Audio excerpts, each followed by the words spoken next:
Hello there, and welcome to the Psyche's Rest channel. Tonight, we're going to explore something peculiar, something that surrounds you constantly, yet remains strangely invisible. Something that governs your days, shapes your memories, influences your decisions, and colors your hopes. We're talking about time, and more specifically, about how you relate to it psychologically. Time isn't just what clocks measure or calendars track. It's a dimension of human experience, a lens through which you view your life.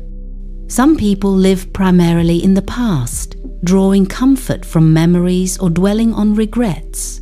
Others anchor themselves firmly in the present moment, savoring each experience as it unfolds. Still others cast their gaze perpetually forward, planning, anticipating, preparing for what's to come. Tonight, we'll journey into the psychology of temporal orientation, the ways your relationship with past, present, and future shapes who you are and how you move through the world. We'll explore the groundbreaking work of psychologist Philip Zimbardo, who identified distinct time perspectives that act like filters through which we perceive experience. We'll discover how some people carry nostalgia like a warm blanket, while others bear their histories like heavy chains. We'll examine what it means to be truly present, to inhabit this moment fully, rather than splitting attention between yesterday's echoes and tomorrow's possibilities. We'll look at the future-oriented mind, at how anticipation and planning serve us, and when the constant pull toward what's next becomes a source of anxiety rather than motivation. Along the way, we'll venture into fascinating corners of time, psychology. We'll learn about mental time travel, the remarkable ability your brain has to revisit the past and pre-live the future, using remarkably similar neural networks for both. We'll explore how different cultures conceptualize time itself, some seeing it as a linear arrow, others as a circular dance, some emphasizing punctuality and schedules, others prioritizing relationships and events over the tyranny of the clock. We'll discover your chronotype, whether you're naturally a morning lark or a night owl, and how this biological rhythm influences far more than just when you prefer to sleep.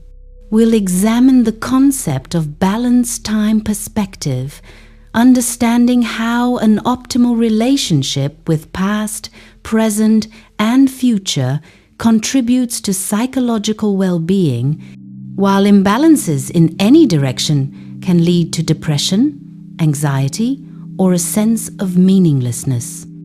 And we'll consider what all of this means for living a life that feels rich and full, how to honor your history without being imprisoned by it, how to plan for tomorrow without missing today, how to be present without losing sight of where you're heading. If you enjoy these nighttime explorations of the mind, you can like and subscribe below.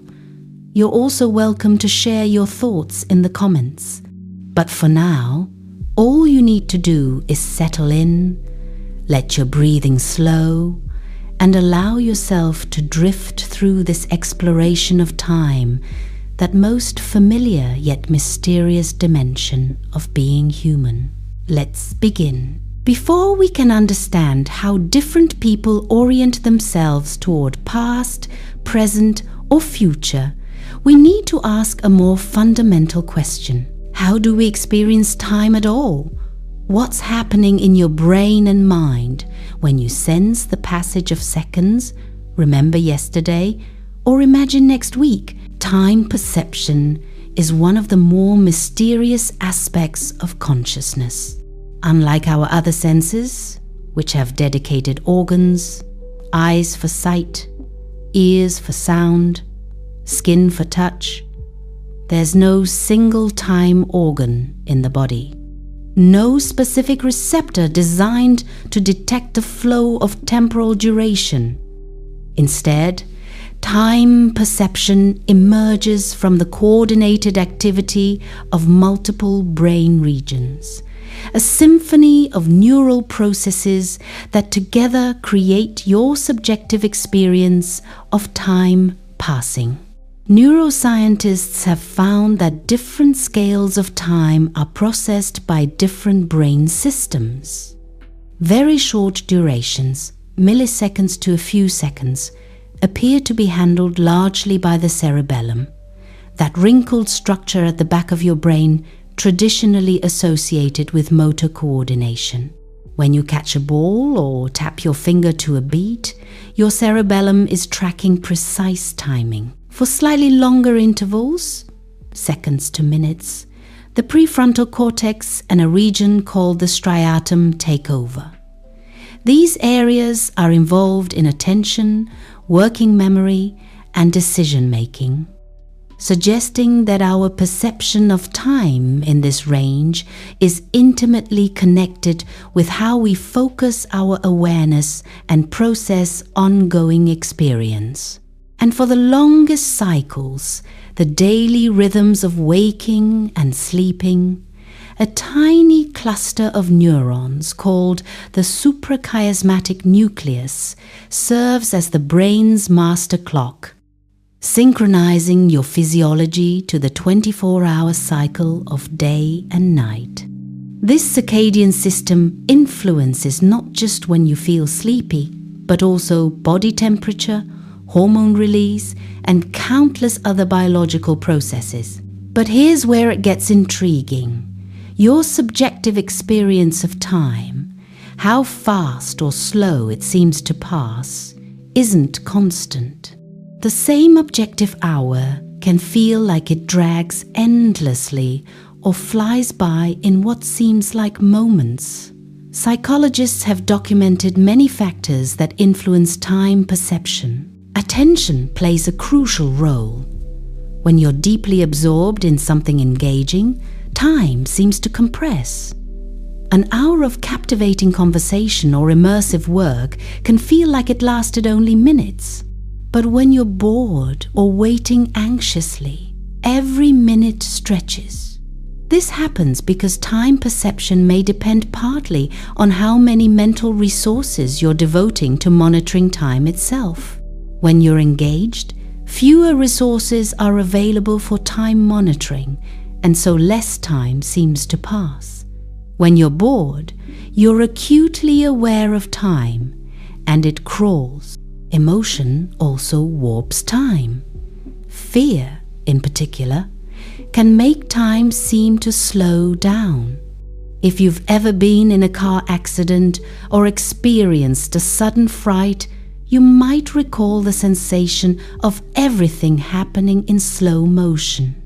Research suggests this isn't because you're actually processing more information in the moment, but because the emotional intensity of the experience causes your brain to encode it more richly. When you remember it later, the density of detail makes it feel like it must have lasted longer than it did.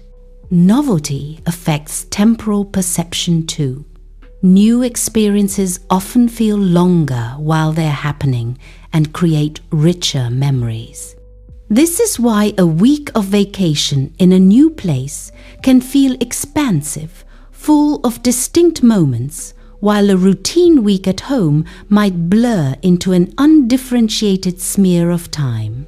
The brain pays more attention to novel stimuli, encoding them more thoroughly, which stretches subjective time.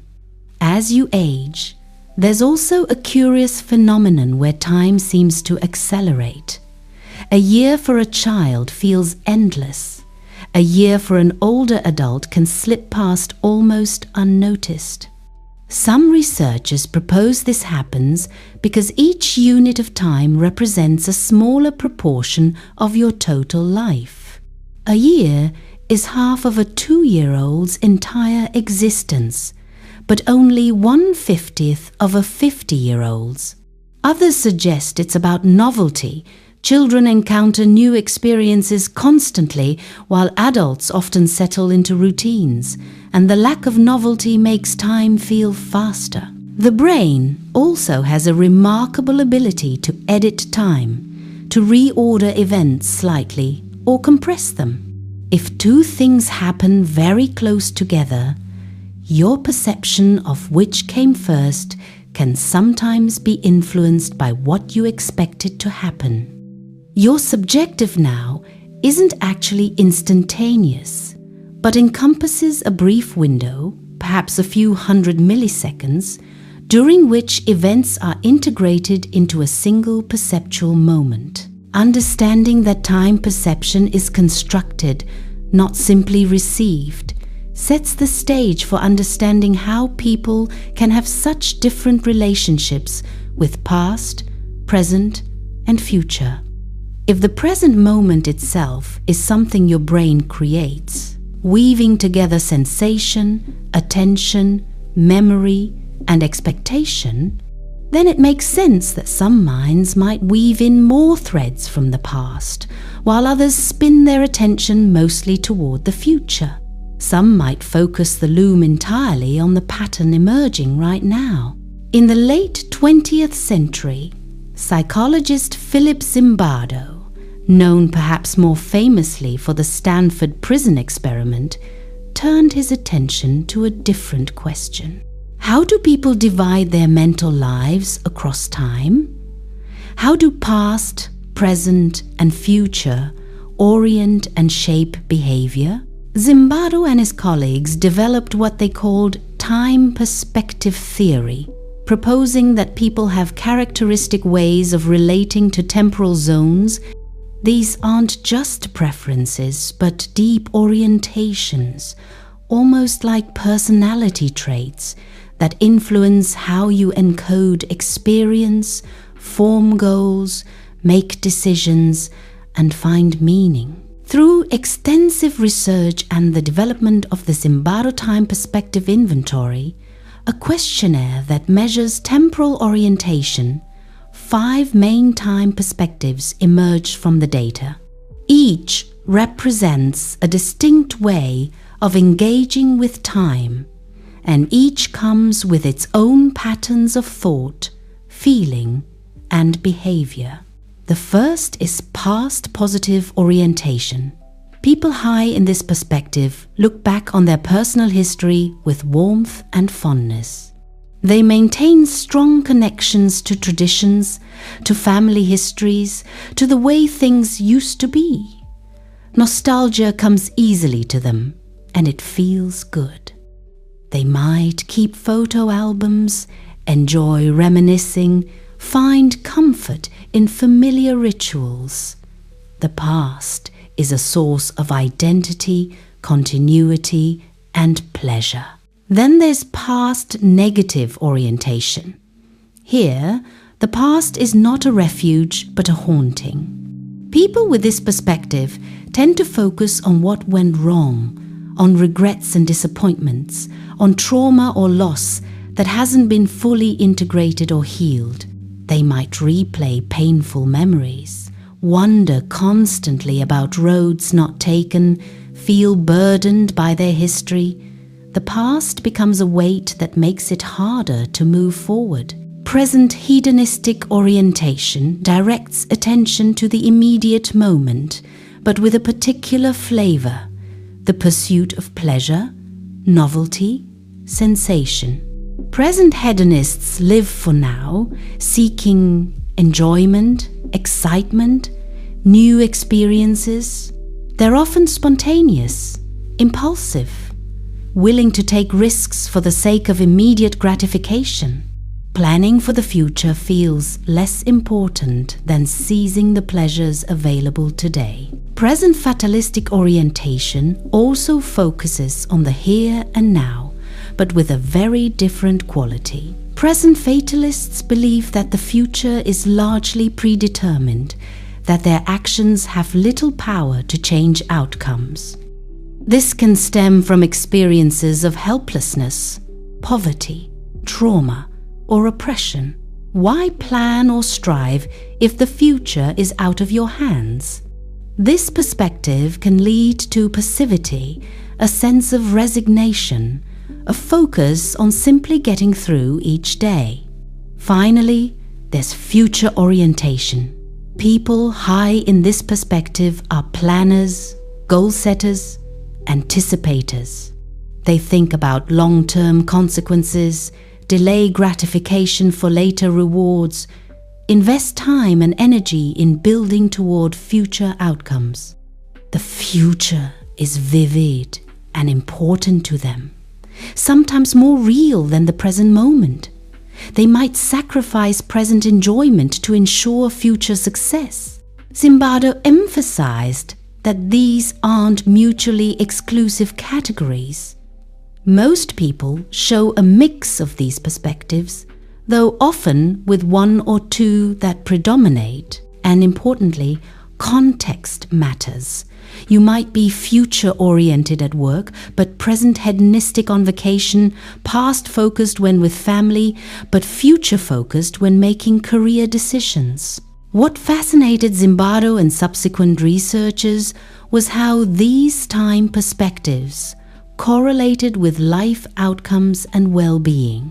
Future orientation, for instance, tends to predict academic success, career achievement, healthier behaviors like exercise and preventive medical care. Makes sense. If you're motivated by long-term goals, you'll study harder, work more strategically, take care of your body for the sake of future health. But extreme future orientation has downsides too. If you're always living for tomorrow, you might miss the richness of today. Relationships can suffer if you're perpetually working toward the next goal rather than being present with loved ones.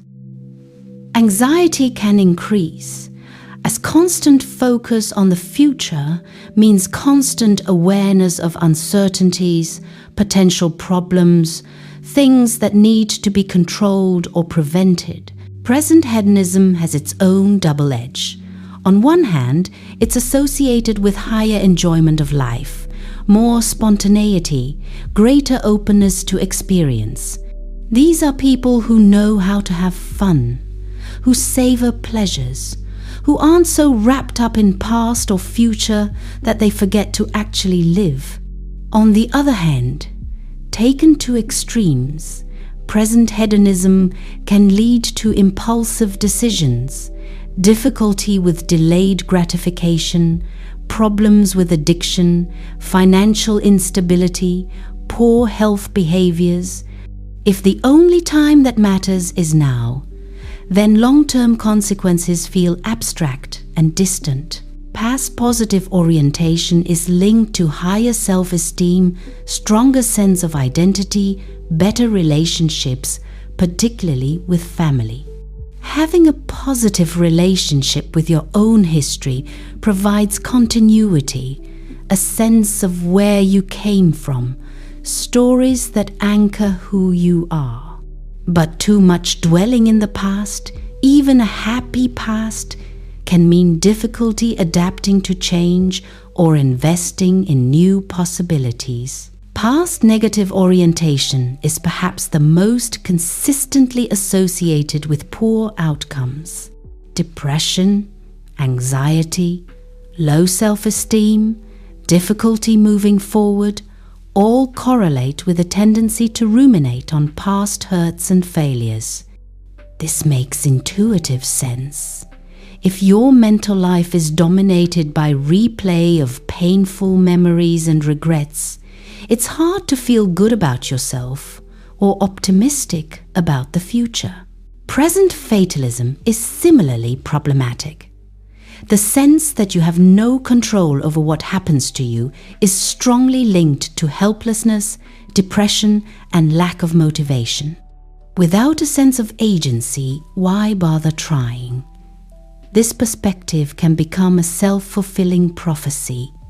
Believing your actions don't matter leads to not acting, which reinforces the belief. Zimbardo proposed that optimal well-being comes from what he called a balanced time perspective, the ability to flexibly shift attention between past, present, and future as the situation requires. Drawing on past positive memories for comfort and identity when appropriate. Being present hedonistic enough to enjoy life's pleasures and connect authentically with the current moment.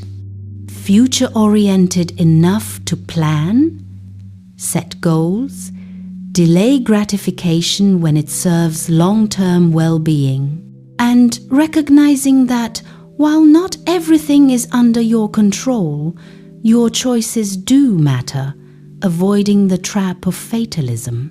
This balance isn't a fixed formula but a fluid responsiveness, knowing when to remember, when to anticipate, and when to simply be here now. It's a skill, one that can be developed with awareness and practice, and one we'll return to later in our journey tonight. Let's linger for a while in the past, that realm of memory, of what has already been lived and cannot be changed, yet continues to shape the present in countless ways. For those with a past positive orientation, the past is a treasure chest. Memories of childhood, of formative relationships, of challenges overcome, and joys experienced. These serve as touchstones. They remind you of who you've been and therefore who you are. They connect you to people and places that matter, even if those people are gone or those places transformed. Nostalgia, that bittersweet feeling of longing for times past, has become a subject of considerable psychological research in recent decades. For a long time, nostalgia was viewed rather negatively, as a kind of maladaptive clinging to what's gone, an inability to live in the present. But contemporary research paints a much more nuanced picture. Studies have found that nostalgia, when not overwhelming or obsessive, serves important psychological functions. It increases feelings of social connection, reminding you of bonds that have mattered. It bolsters self-continuity, the sense that despite all the changes you've gone through, there's a thread of identity that persists. It enhances meaning in life, connecting present experiences to a larger narrative. It can even buffer against loneliness, anxiety, and existential concerns, providing a kind of emotional warmth when the present feels cold. The neuroscience of nostalgia reveals that it activates both memory and reward systems in the brain. Structures like the hippocampus, crucial for episodic memory, light up alongside areas associated with pleasure and motivation.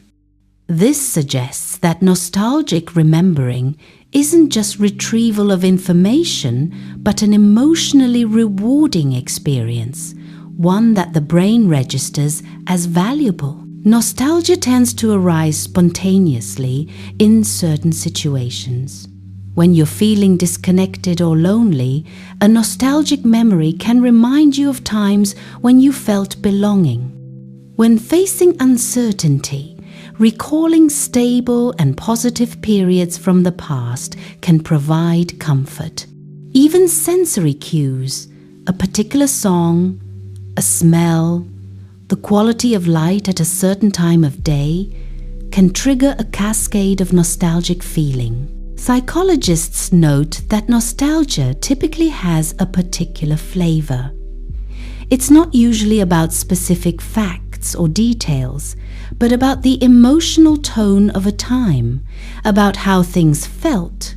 The memories are often slightly idealized, rough edges softened by time, difficulties either forgotten or reframed as challenges that were overcome. This isn't dishonesty so much as the natural workings of memory, which is always constructive, always a little bit of creative storytelling rather than perfect recording.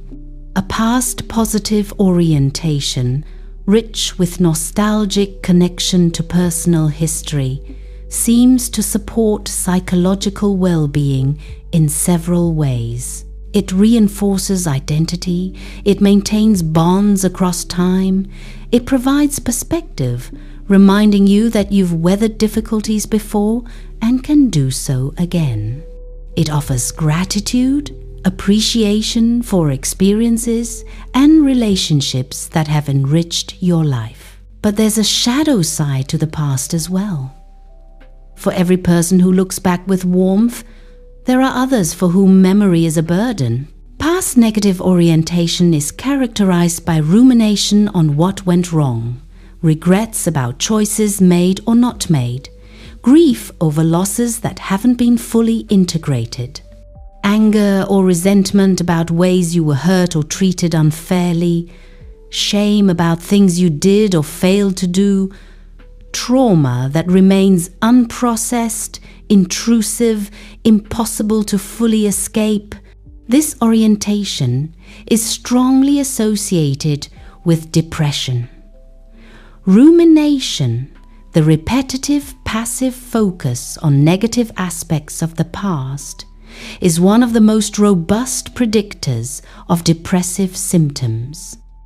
When your mind keeps returning to painful memories, replaying them, analyzing them, searching for meaning or closure that remains elusive, it becomes difficult to experience joy or hope in the present. Past negative thinking also interferes with future orientation. If your history feels like evidence that you're unlucky, incapable, or unworthy, then planning for a better future can seem pointless. The past becomes not just a source of pain, but a lens that distorts everything else, convincing you that the future will inevitably repeat past patterns. Research on trauma reveals how profoundly the past can colonize the present. In post-traumatic stress, the nervous system remains activated as if the danger is ongoing, even years after the event. Intrusive memories, flashbacks, hypervigilance, these aren't just unpleasant thoughts, but the body's continued response to an experience that neurologically hasn't fully ended. The past isn't past, it's vividly, terrifyingly present. Therapeutic approaches to past negative orientation often focus on memory reconsolidation, on revisiting painful memories in safe context to help the brain recode them as truly past, as things that happened but are not happening now. Cognitive approaches help identify and challenge distorted thoughts about the past, recognizing, for instance, that one failure doesn't define your entire history, or that you bear responsibility for your actions without needing to carry shame forever. Some traditions emphasize acceptance and compassion toward one's history. You can't change what happened. You can't undo mistakes or erase painful experiences, but you can change your relationship with those memories, can hold them with gentleness rather than harsh judgment, can acknowledge suffering without letting it become your entire identity. The goal isn't to eliminate the past or pretend difficult things didn't happen. It's to integrate the past in a way that allows it to inform the present without dominating it, to remember without being trapped in remembering, to learn from history, both its joys and its sorrows, without being defined solely by what came before. Now let us step fully into this moment, the eternal present that is, paradoxically, the only time you ever actually experience. Right now, this breath, this word reaching your ear or mind. This is where life happens. Present orientation comes in two distinct flavors in Zimbardo's framework, and they couldn't be more different. Present hedonistic and present fatalistic perspectives both anchor attention in the here and now, but the quality of that attention and its implications for behavior and well-being diverge dramatically. Present hedonism is about pleasure, sensation, enjoyment, spontaneity. It's the orientation of someone who seeks out new experiences, who makes decisions based on what sounds fun or exciting, who lives for the moment not out of despair, but out of a genuine appetite for life's sensory and emotional offerings. Present hedonists are often the life of the party, willing to take risks, open to adventure, less concerned with long-term consequences than with whether something will be thrilling or enjoyable right now. There's something life-affirming about this orientation. In a world where many people are perpetually planning for the future or dwelling on the past, the present hedonist actually inhabits the present. They notice pleasures that others might miss because they're too busy worrying or strategizing. They connect with people and experiences directly, without the filter of excessive self-consciousness or future focus. Research has found that moderate present hedonism is associated with higher life satisfaction, greater enjoyment, more openness to experience, and richer social connections.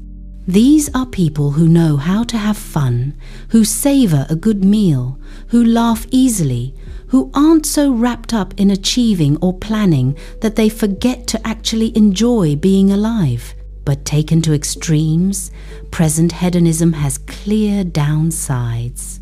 Impulsivity can lead to poor decisions, spending money you don't have, engaging in risky behaviors without considering consequences, prioritizing short-term pleasure over long-term health or stability.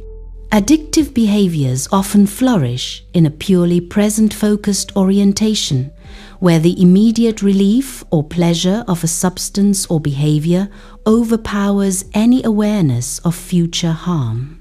Psychologists studying delay of gratification, the famous marshmallow test and its many variations, have found that children who can resist immediate rewards in favor of larger delayed rewards tend to have better outcomes later in life.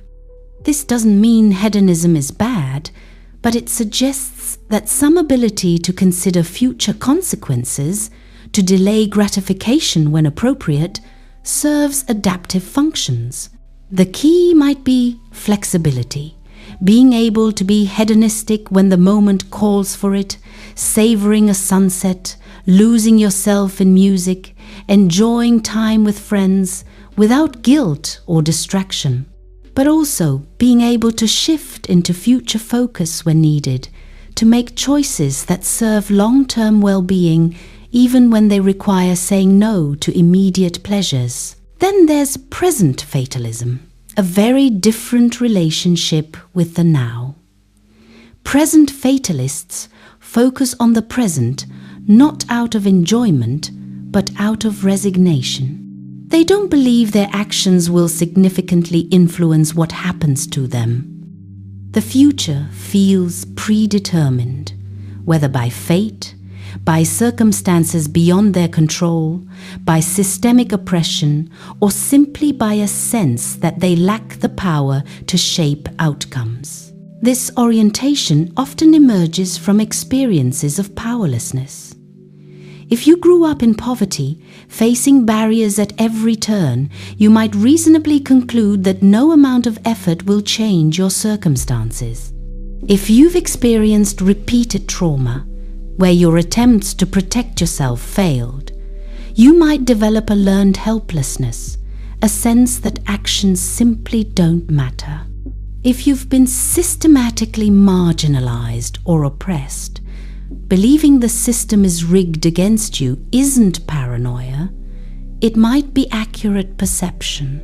Present fatalism is strongly correlated with depression, anxiety, and low life satisfaction. When you don't believe your choices matter, motivation drops. Why plan? Why try? Why hope? This can become self-fulfilling.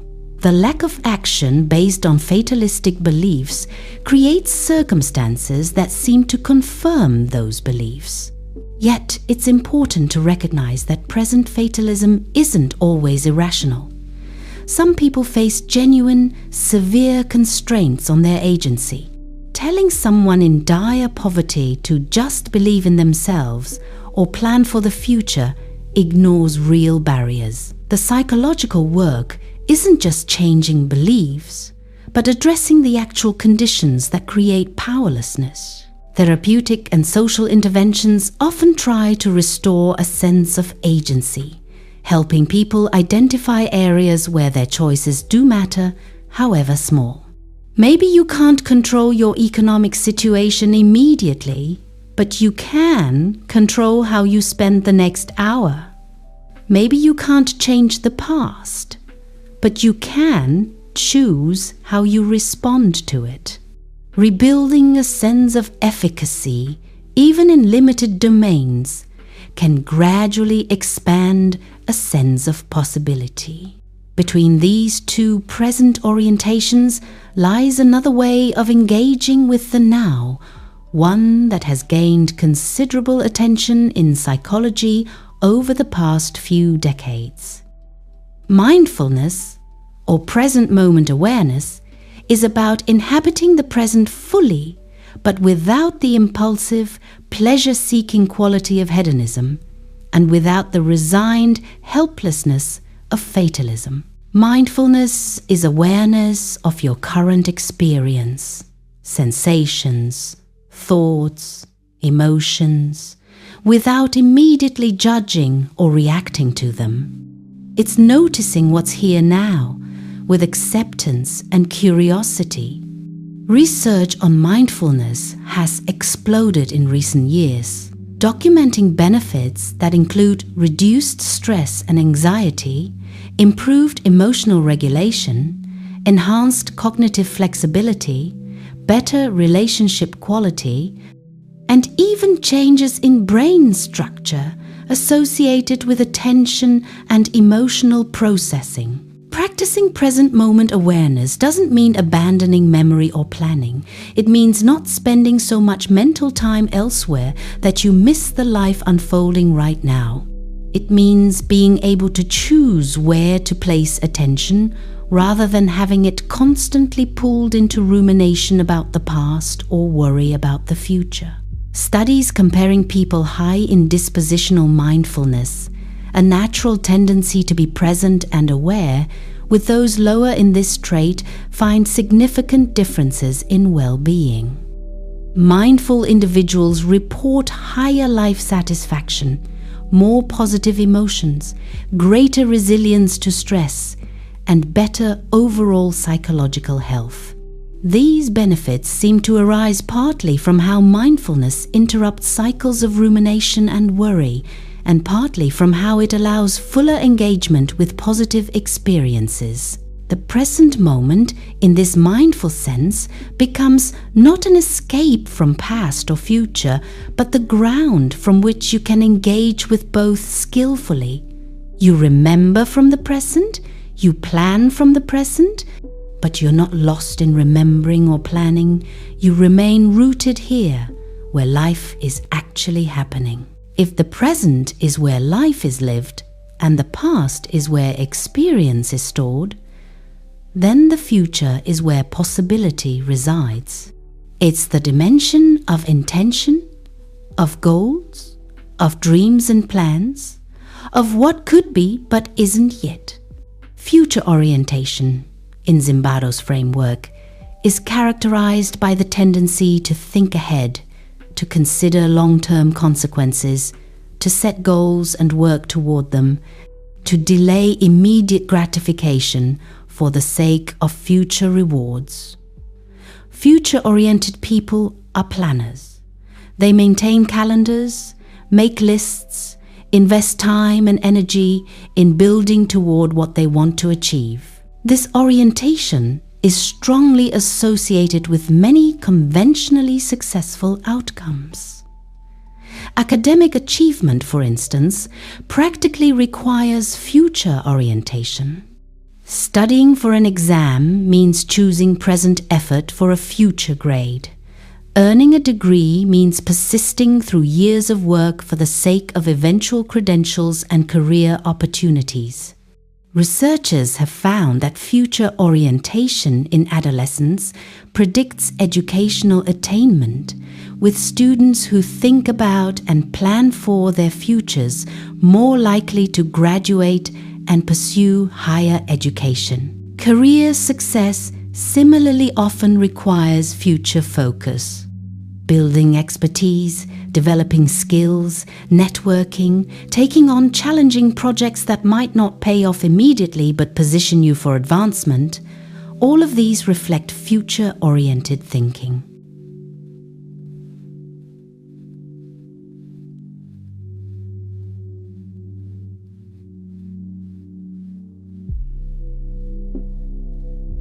Financial stability demands future focus as well.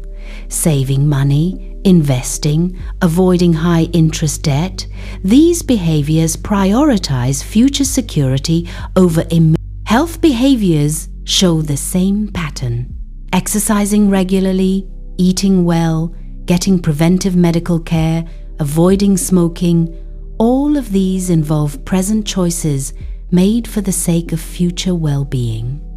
Studies have found that future-oriented individuals tend to engage in healthier behaviors and have better health outcomes as they age.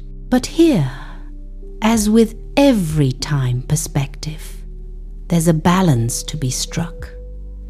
Extreme future orientation can become its own trap. If you're always living for tomorrow, perpetually working toward the next goal, the next achievement, the next milestone, then when exactly do you enjoy the fruits of your labor? There's a particular kind of suffering that comes from constant deferral of satisfaction. I'll be happy when I graduate, when I get the job, when I earn the promotion, when I buy the house, when I retire. And then, sometimes too late, the realization.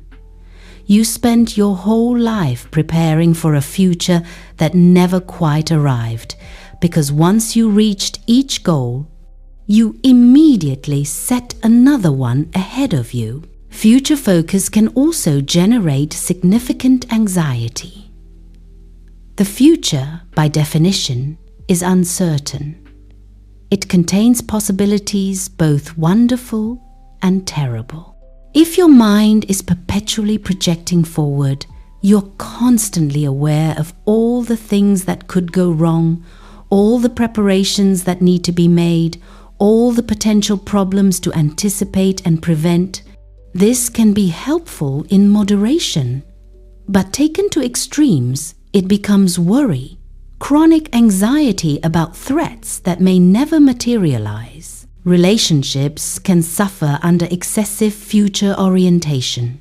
If you're always thinking about your next project, your next goal, your plan for next week or next year, you might not be fully present with the person in front of you. Partners of highly future-oriented people sometimes feel chronically secondary to work or ambitions. Children might feel like their parents are always somewhere else mentally, even when physically present. Yet, future thinking isn't just about achievement and anxiety. There's another aspect to future orientation that's more existential and potentially quite beautiful. It's the capacity to imagine, to dream, to envision possibilities that don't exist yet, and then work to bring them into being.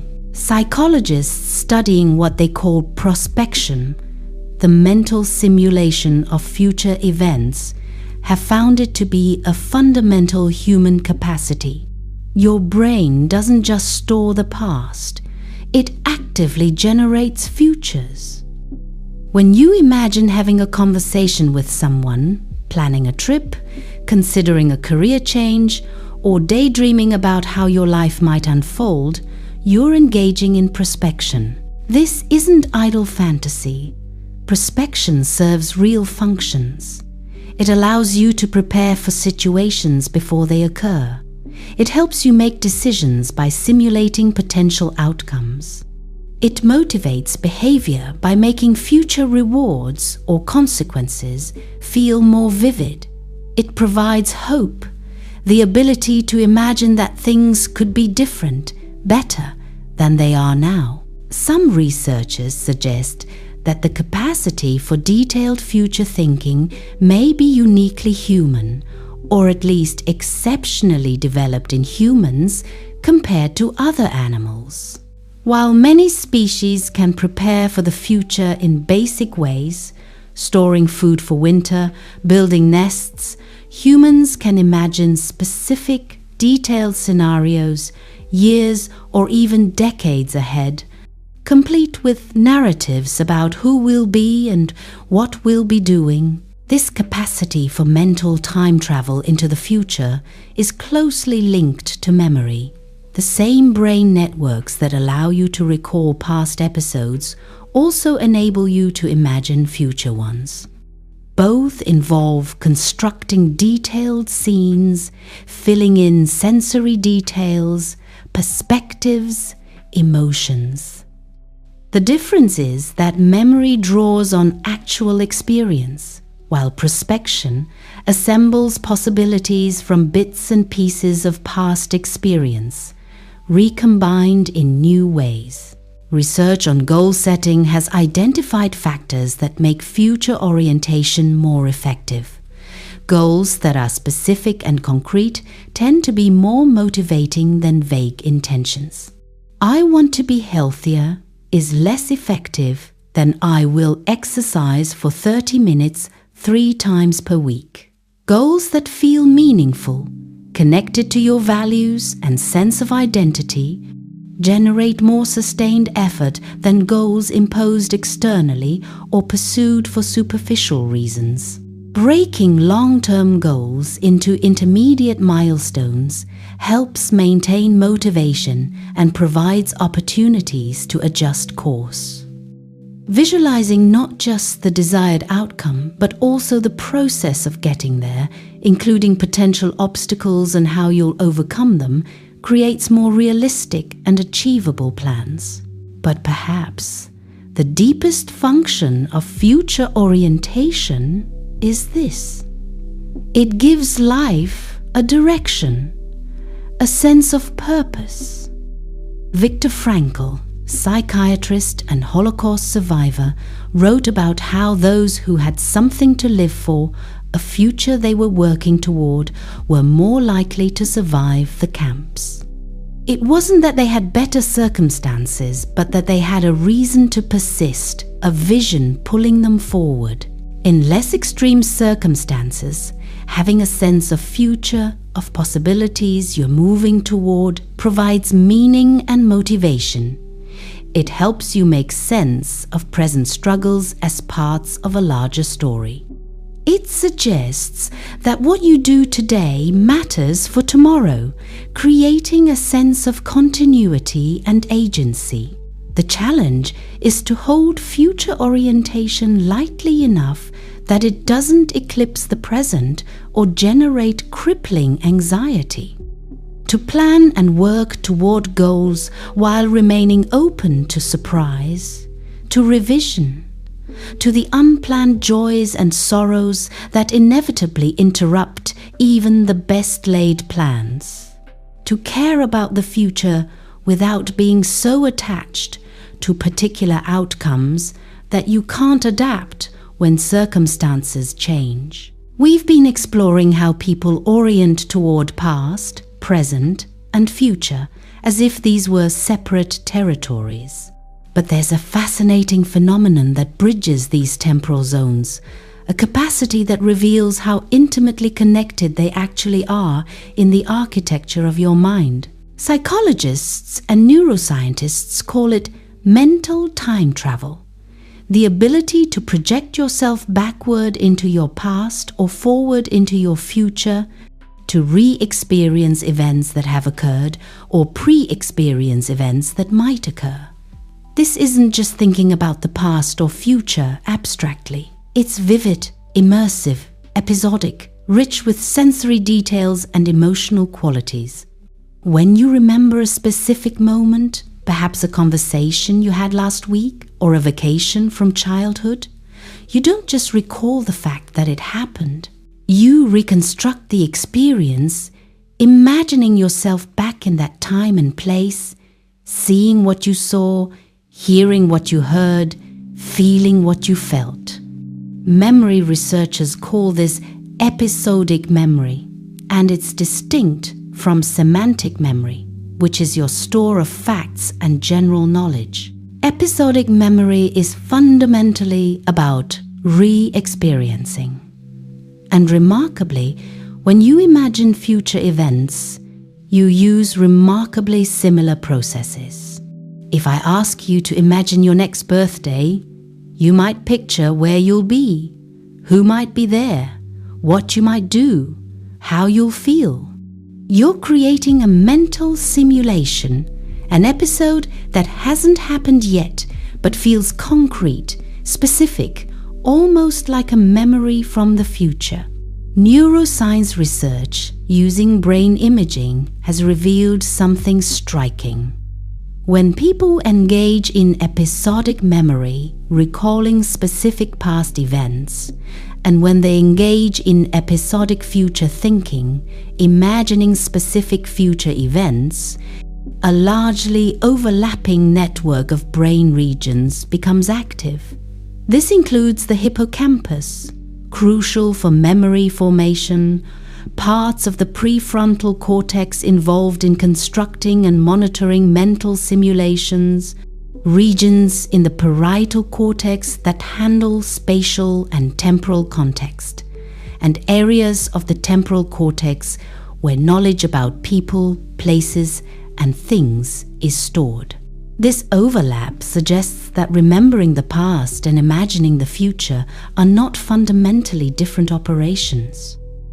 They're variations on the same cognitive process, the construction of detailed mental scenarios that place you as an experiencing agent in a particular time and place. Memory is constructive, assembling past experiences from fragments and filling in gaps based on general knowledge and schemas.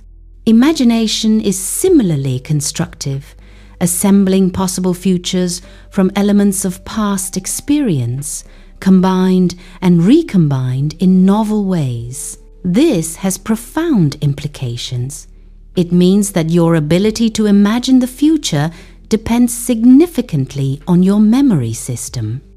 People with damage to the hippocampus, who struggle to form new episodic memories, also struggle to imagine detailed future scenarios.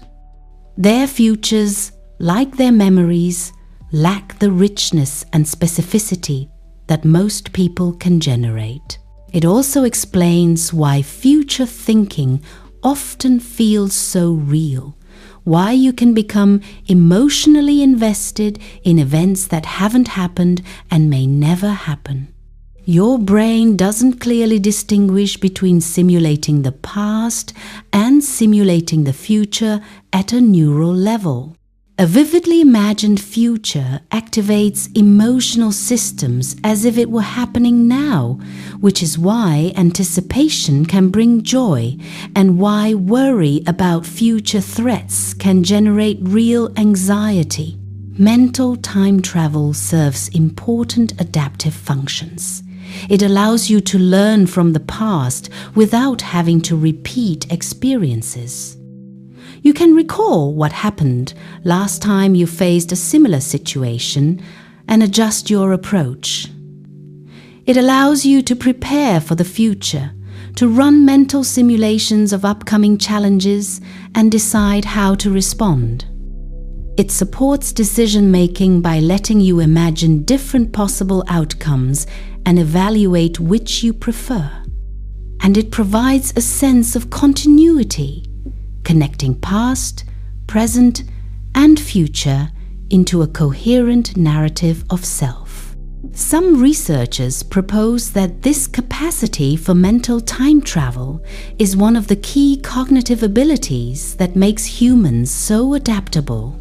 Unlike species that rely heavily on instinct or simple conditioning, humans can imagine counterfactuals, alternative possibilities, distant futures. This flexibility allows for complex planning, innovation, culture building, all the things that have enabled humans to thrive in an extraordinary range of environments and circumstances. But mental time travel also has a shadow.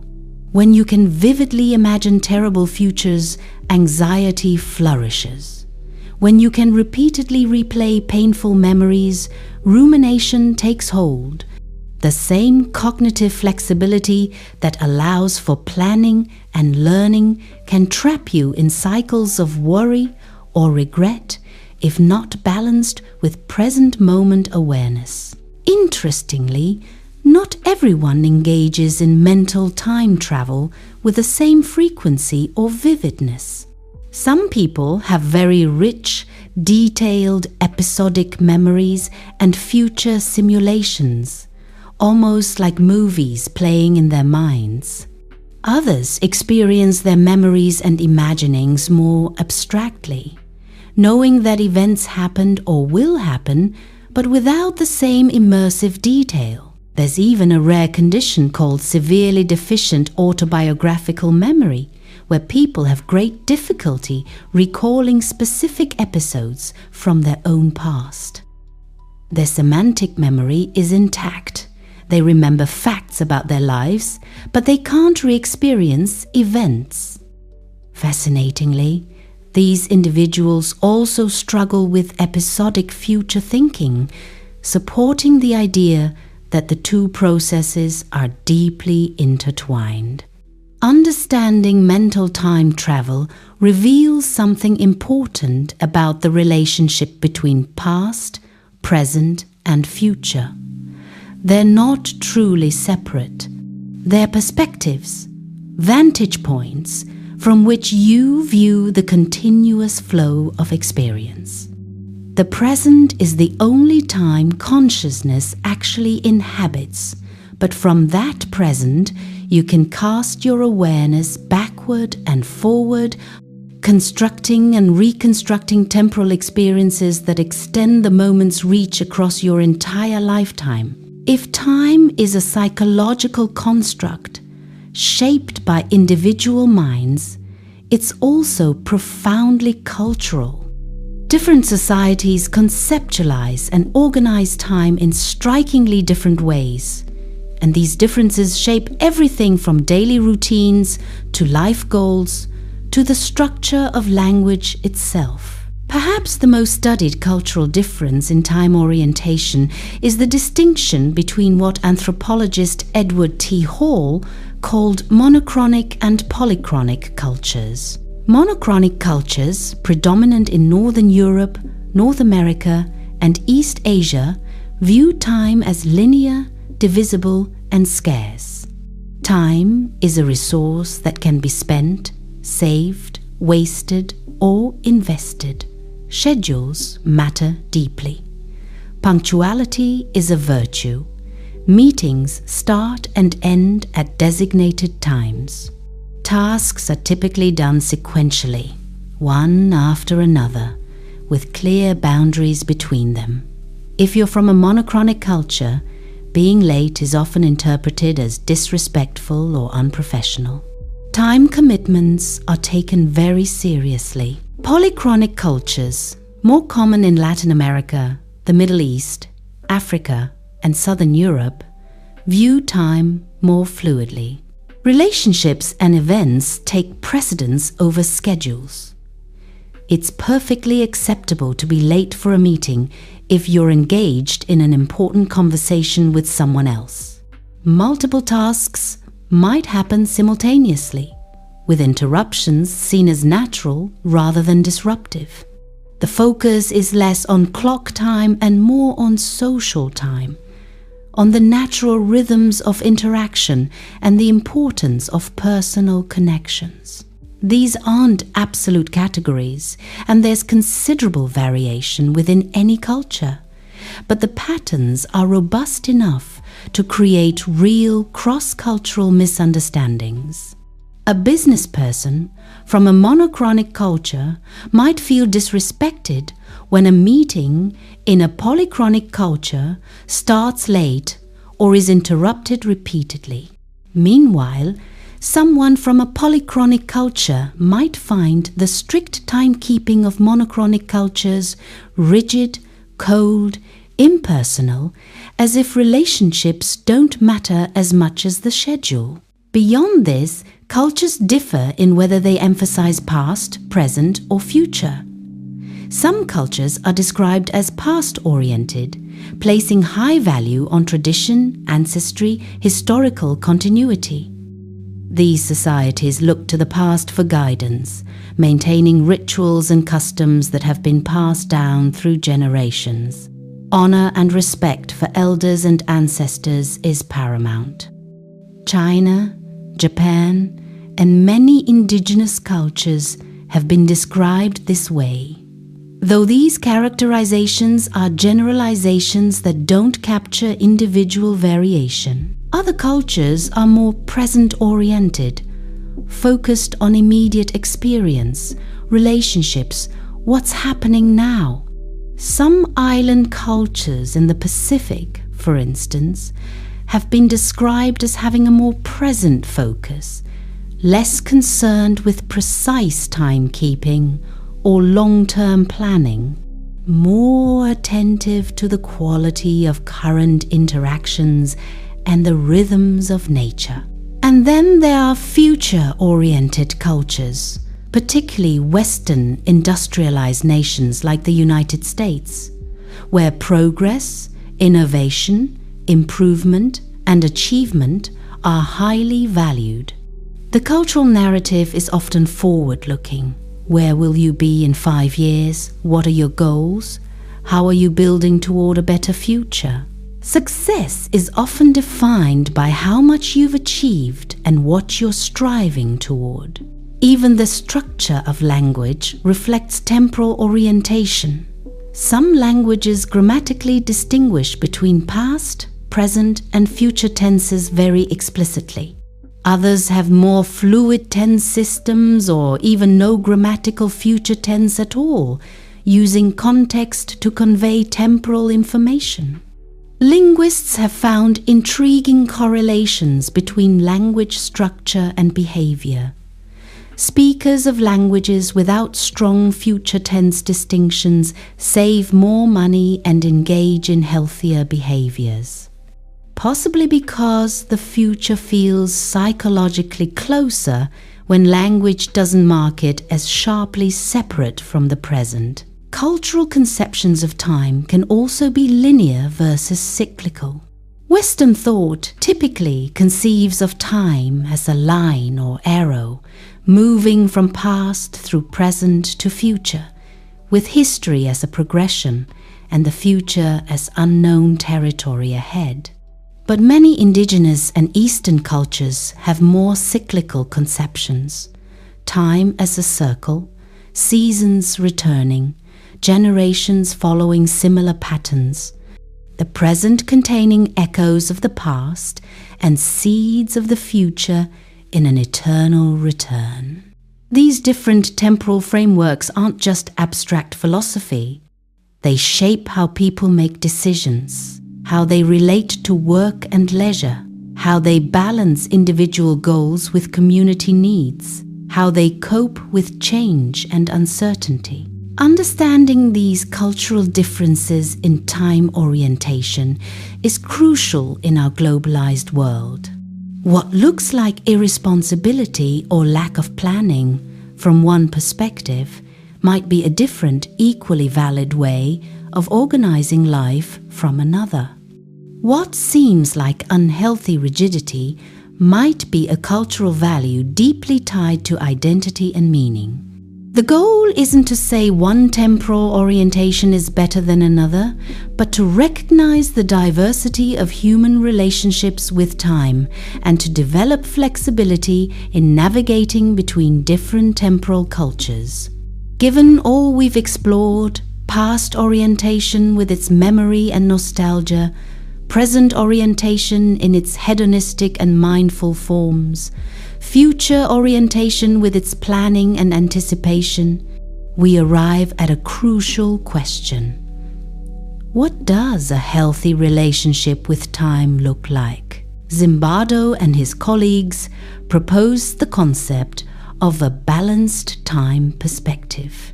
This isn't about spending equal amounts of mental energy on past, present, and future, nor is it a fixed formula that applies to everyone equally. Rather, it's about flexibility, the ability to shift temporal focus as circumstances require, drawing on each orientation's strengths while avoiding the extremes that lead to problems. A balanced time perspective might look something like this. You maintain a past positive orientation strong enough to provide identity, continuity, lessons learned, and sources of gratitude and comfort.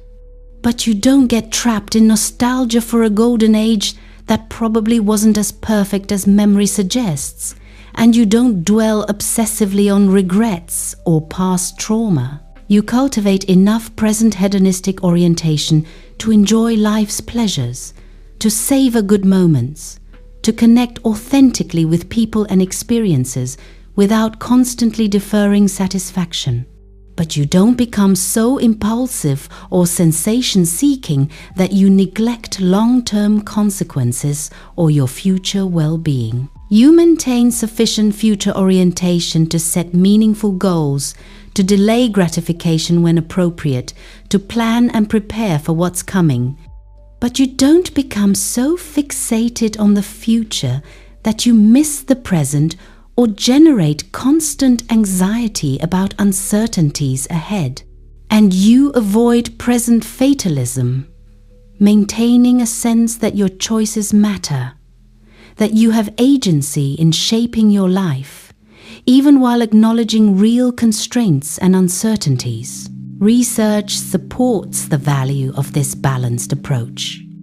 Studies have found that people with more balanced time perspectives report higher life satisfaction, better mental health, more adaptive coping strategies, and healthier behaviors.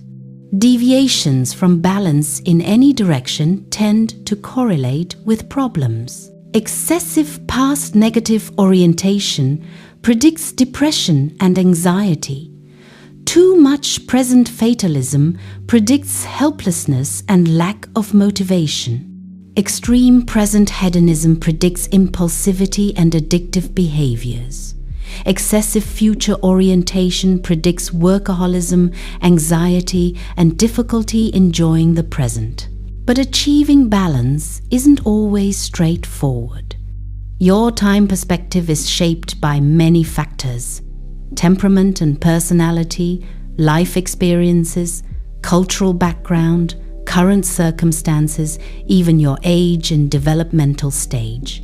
Children tend to be more present-oriented, their sense of time expanding as cognitive development progresses. Adolescents begin developing more future orientation, thinking about identity, goals, possible life paths. Adults often become more future-focused, especially during career building and child-rearing years. And some research suggests that older adults shift back toward more present and past focus, savoring the moment and reflecting on a lifetime of experience as the future naturally shortens. Trauma can push someone toward past negative orientation, as the mind struggles to process overwhelming experiences. Chronic stress or poverty can lead to present fatalism when efforts to improve circumstances repeatedly fail. Sudden loss or life changes can disrupt previously balanced perspectives. Therapeutic approaches to improving time, perspective balance often involve several strategies. For those stuck in past negative, therapy might focus on processing trauma, challenging distorted thinking about personal history, and cultivating gratitude and self-compassion. For present fatalists, interventions aim to restore a sense of agency through small, achievable goals that rebuild confidence. For excessive future orientation, mindfulness practices help anchor awareness in the present. Some researchers have developed time perspective therapy specifically aimed at helping people achieve better balance. This might involve keeping a time perspective journal, noticing when and how you tend toward different orientations. It might include deliberately practicing underutilized perspectives. If you're very future-focused, scheduling time for present moment activities or nostalgic reflection. If you're stuck in the past, setting small future goals and celebrating their achievement. The COVID pandemic offered an interesting natural experiment in time perspective. For many people, the disruption of normal routines and the uncertainty about the future made it harder to maintain future orientation. Planning felt futile when so much was unknown. This pushed many toward either present focus, trying to find enjoyment and meaning in constrained circumstances, or past focus, longing for the way things used to be. Post-pandemic, some people have reported difficulty re-engaging with long-term planning, a kind of learned present fatalism from a period when the future felt genuinely unpredictable. Understanding time perspective balance isn't just academic. It offers practical guidance for living more fully. When you notice yourself stuck in rumination, you can gently redirect attention to the present or toward constructive future planning. When anxiety about the future becomes overwhelming, you can ground yourself in immediate sensation or draw comfort from positive memories. When present pleasures tempt you to ignore long-term well-being, you can reconnect with your future self and what you want for them. The balanced time perspective is ultimately about freedom, the freedom to move fluidly through temporal zones as needed, to be a time traveler in your own life, capable of remembering, experiencing, and anticipating with awareness and skill. There's another dimension of time that's worth exploring before we close our journey tonight, one that operates on a more biological level than the psychological perspectives we've been discussing. It's about your natural rhythms, the daily patterns of alertness and fatigue, energy and rest that vary considerably from person to person. You've probably heard the terms morning person and night person, or perhaps the more poetic larks and owls. These refer to chronotypes, your innate preference for sleep and wake times, and more broadly, when during the 24-hour cycle you feel most alert, energetic, and capable. Chronotypes are partly genetic, influenced by variations in genes that regulate your circadian rhythm, the internal biological clock that coordinates your body's processes with the day-night cycle. The suprachiasmatic nucleus in your brain, that tiny cluster of cells we mentioned earlier, acts as the master pacemaker, receiving light information from your eyes and synchronizing your physiology accordingly. But not everyone's internal clock runs at exactly 24 hours. Some people's natural rhythm is slightly longer, making them inclined to stay up later and wake later. Others have a shorter endogenous period, predisposing them to earlier sleep and wake times. Over time, these small differences in circadian period lead to distinct chronotypes. Morning larks, or early chronotypes, naturally wake up early feeling refreshed. They're most alert and productive in the morning hours, hitting peak cognitive performance in late morning. By evening, they're winding down, ready for early bed. About 10% of people are extreme larks. Night owls, or late chronotypes, struggle to wake up early and feel groggy in the morning. They hit their stride later in the day, feeling most energetic and mentally sharp in the afternoon and evening. They naturally want to stay up late and would prefer to sleep in. Around 20% of people are extreme night owls. Most people fall somewhere in the middle, sometimes called intermediates or third birds, with moderate preferences that can shift depending on circumstances. Chronotype isn't just about sleep. It affects when you're most productive, when you make the best decisions, even when you're most vulnerable to temptation or poor judgment. Research has found that people perform best on cognitively demanding tasks during their personal circadian peak. For larks, this is morning. For owls, evening. There's even something called the synchrony effect. Performance on tasks requiring attention, memory, or problem solving improves when the task aligns with your chronotype. Interestingly, chronotype also relates to personality and behavior.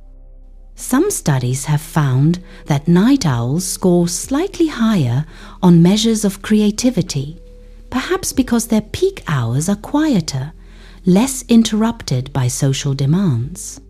But owls also tend to have slightly higher rates of depression and anxiety, possibly because modern society is structured around morning schedules that misalign with their natural rhythms. Larks tend to be more conscientious and agreeable on personality measures and report higher life satisfaction. But this might simply reflect the advantage of having a chronotype that matches societal expectations. If the workday started at noon and ended at 8 p.m., owls might be the ones thriving. Chronotypes change across the lifespan. Young children tend to be larks, waking early much to the dismay of sleep-deprived parents. During adolescence, there's a dramatic shift toward evening chronotype, with teenagers' circadian rhythms naturally delaying. This is biological, not laziness. The shift continues through the teen years, reaching peak lateness around 19 or 20, which is why forcing high schoolers to start classes at 7 a.m. conflicts with their biology. After that, chronotypes gradually shift earlier again through adulthood, with older adults often becoming quite larkish. Modern life creates considerable chronotype mismatch, especially for owls. Work schedules, school start times, social expectations all tend to favor early chronotypes. An owl forced to wake at 6 a.m. for a lifetime of work is perpetually jet-lagged, never quite in sync with when they're supposed to perform. This chronic circadian misalignment can have real health consequences: sleep deprivation, increased stress, higher risk of metabolic problems, mood disorders. Some researchers advocate for greater chronotype awareness in structuring education and work. Flexible schedules that allow people to work during their peak hours could improve productivity and well-being. Schools that start later benefit teenagers, improving attendance, grades, and mental health. Individually, knowing your chronotype can help you schedule demanding tasks during your optimal hours and arrange your environment to support your natural rhythm. The relationship between chronotype and time perspective is an interesting question. Do larks tend toward different temporal orientations than owls? Some preliminary research suggests possible connections. Early chronotypes might have an easier time with future planning, since their peak cognitive hours align with typical workdays when planning happens. Late chronotypes, forced to operate in the morning when they're less alert, might struggle more with future tasks and gravitate toward present focus when they finally feel awake. But these are speculations more than established facts. What's clear is that chronotype adds another layer to our understanding of how people relate to time. Not just whether you focus on past, present, or future, but literally when during each day you're most yourself, most capable, most alive. We've journeyed far tonight, through past, present, and future. Through memory and anticipation, through cultural differences and individual rhythms. Let's draw the threads together now as the night deepens and your own temporal journey towards sleep continues. Time, we've discovered, isn't the simple, uniform, objective thing that clocks and calendars suggest. It's deeply psychological, shaped by attention, emotion, culture, personality, the very architecture of your brain. How you relate to time, which temporal zones draw your focus and which you neglect, has profound effects on well-being, behavior, and meaning. Those who dwell primarily in the past carry their history as either treasure or burden, finding identity and continuity in memory or remaining trapped by regret and trauma. Those anchored in the present might savor life's immediate pleasures or resign themselves to a fatalistic acceptance of circumstances beyond their control. Those oriented toward the future plan and strive and hope, building toward goals or worrying about uncertainties ahead.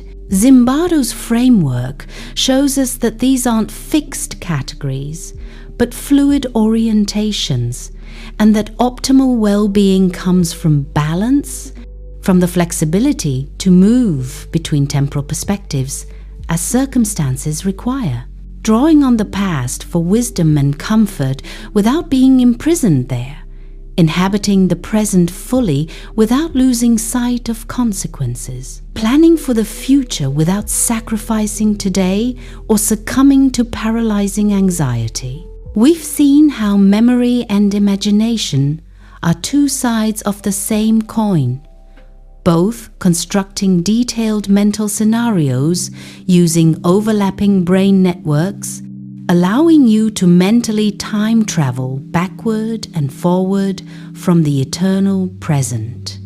This capacity for episodic simulation is both a gift and a challenge. It allows learning, planning, and meaning-making, but it also enables rumination, worry, and the peculiar human capacity to suffer over events that aren't actually happening. Culture adds another layer, shaping whether time is seen as linear or cyclical, scarce or abundant, something to be strictly scheduled or fluidly navigated. And biology adds yet another, your chronotype, the daily rhythm of alertness and fatigue that varies from person to person, adding a dimension to time that's about when, not just how long ago or how far ahead. What does all of this mean for how you live? Perhaps simply this: awareness, noticing your own temporal tendencies, recognizing when you're stuck in rumination about the past and might benefit from redirecting attention, recognizing when future planning has tipped into worry and you need to ground yourself in the present, recognizing when present pleasures are leading you to neglect long-term well-being, recognizing when your natural chronotype is fighting against externally imposed schedules and finding ways to honor your rhythm. Time perspective isn't destiny. It's malleable, shapeable through deliberate practice and attention. If you've spent years focused primarily on achievement and future goals, you can cultivate more present moment awareness and appreciation. If you've been trapped in past negative rumination, you can work toward integration and a more balanced relationship with memory. If you've felt fatalistic and powerless, you can gradually rebuild a sense of agency, starting small. The goal isn't perfection, but flexibility.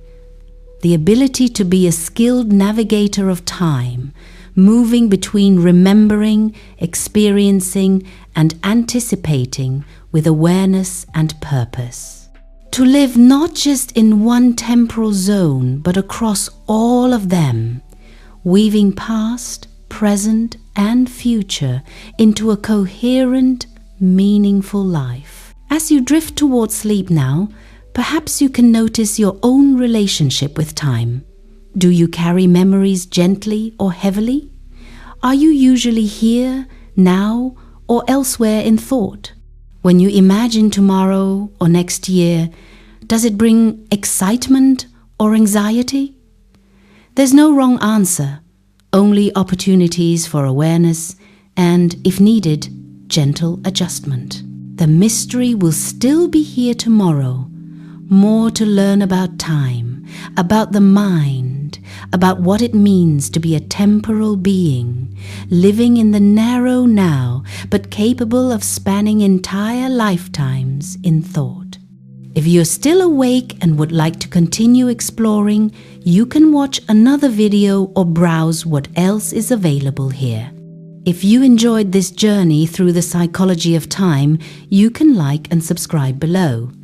And you're always welcome to share your thoughts in the comments. But if your eyes are heavy now, if your breathing has slowed and deepened, if these ideas have become a gentle current carrying you toward rest, then simply let yourself drift.